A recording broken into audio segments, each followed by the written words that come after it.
कहा जाता था कि उत्तर प्रदेश हो या पंजाब हो, किसान जातियों में बट जाता है, किसान किसान नहीं रहता वोटिंग के वक्त। लेकिन बीजेपी का पिछले 2 महीने से जो उत्तर प्रदेश में चुनाव प्रचार चल रहा है, चुनावी अभियान चल रहा है, उसमें कहीं ना कहीं लगा कि अब किसान जातियों में नहीं टूटेगा, किसान किसान ही रहेगा और चुनाव में बीजेपी को भारी नुकसान उठाना पड़ सकता है। ये उत्तर प्रदेश की बात हो गई। दूसरी तरफ पंजाब में बीजेपी के पास कुछ भी नहीं है, लेकिन चूंकि कैप्टन अमरिंदर सिंह अब अलग हुए हैं और उन्होंने ये डिमांड रखी थी कि तीनों कृषि कानून पर अगर सही फैसला केंद्र सरकार लेती है तो उनकी पार्टी जो वो बनाने जा रहे हैं या बना चुके हैं वो बीजेपी के साथ गठबंधन कर सकती है। तो डबल फायदा बीजेपी को इसमें दिखा, प्रधानमंत्री को दिखा और पार्टी को दिखा, संघ को दिखा कि उत्तर प्रदेश तो सुधर ही सकता है, पंजाब में भी उनका खाता खुल सकता है। तो शुद्ध तौर पे आप इसे एक राजनीतिक फैसला कह सकते हैं। पूरे आकलन उत्तर प्रदेश समेत तमाम राज्यों में जहां भी चुनाव है वहां पूरा आकलन करने के बाद बीजेपी इस नतीजे पे पहुंच चुकी थी, आरएसएस इस नतीजे पे पहुंची थी कि कृषि कानून से जो किसान आंदोलनरत है उसका भारी खामियाजा बीजेपी को उठाना पड़ सकता है। लिहाजा इसे आप शुद्ध रूप से देखिए, प्रधानमंत्री और ये जो सरकार है 2014 से आप देख रहे हैं किसी भी नियम कानून पे जो वो कर देती है उससे वापस नहीं आती। लेकिन जब भारी घाटा आपको दिखने लगे, जैसा कि आपने इससे पहले भी कहा कि अमित शाह ने घोषणा की थी कि अगर योगी को मुख्यमंत्री बनाएंगे तभी प्रधानमंत्री 2024 में फिर से नरेंद्र मोदी बन पाएंगे।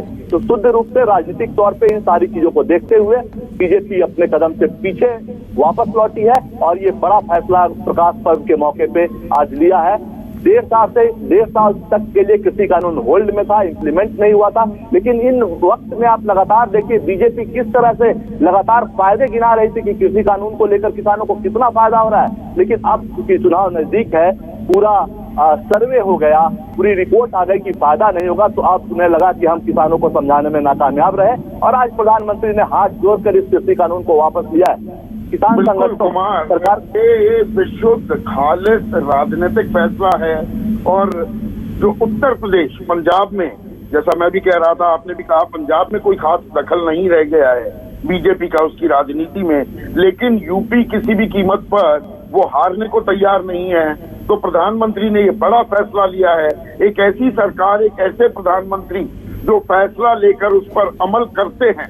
यहाँ पर उन्होंने दरियादिली दिखाने की कोशिश की है, नेक नियति की बात की है, तपस्या की बात की है कि छोटे किसान को देश की शान बनाना चाहते हैं और 86% किसान इस देश में 2 हेक्टेयर से कम जमीन रखने वाले किसान हैं। और आज की तारीख में ये सरकार का ही आंकड़ा है, किसानों की आय 27 रुपए प्रतिदिन, मात्र 27 रुपए प्रतिदिन है।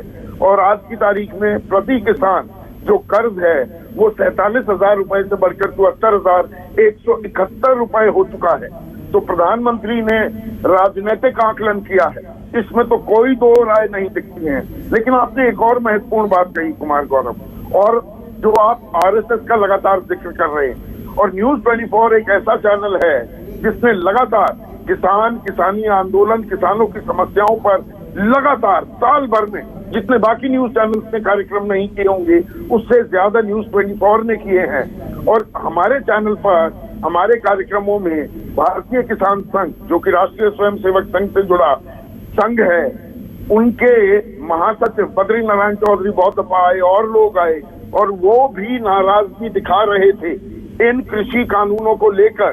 और न्यूनतम समर्थन मूल्य पर भी उन्होंने बाकायदा सरकार को कई दफा अल्टीमेटम भी भेजे हैं और जिला स्तर पर उन्होंने आंदोलन शुरू कर दिए थे।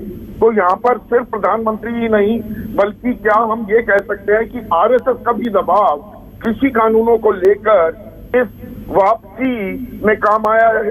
कुमार गौरव, देखिए संदीप जी, आप बिल्कुल सही कह रहे हैं। आरएसएस लगातार जब से ये कृषि कानून आया था, जो हंगामा हुआ बीच में, उससे आरएसएस ने अपनी दूरी बनाई, लेकिन जिला स्तर पे वो विरोध प्रदर्शन कर रहे थे।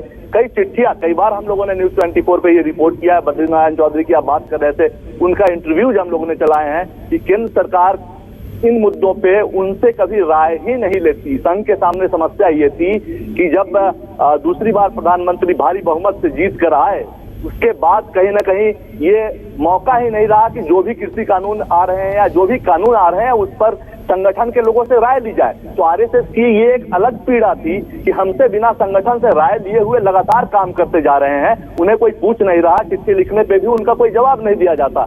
लेकिन संदीप जी, एक चीज कुमार गौरव, संयुक्त किसान मोर्चा के बड़े चेहरा, बड़े किसान नेता शिव कुमार, जिन्हें हम आदर से सम्मान से कक्का जी कहते हैं, हमारे साथ जुड़ गए हैं। कक्का जी नमस्कार, मैं हूं मानक गुप्ता।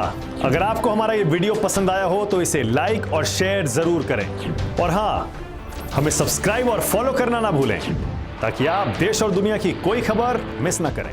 तो जुड़े रहिए हमारे साथ और देखते रहिए न्यूज़ 24।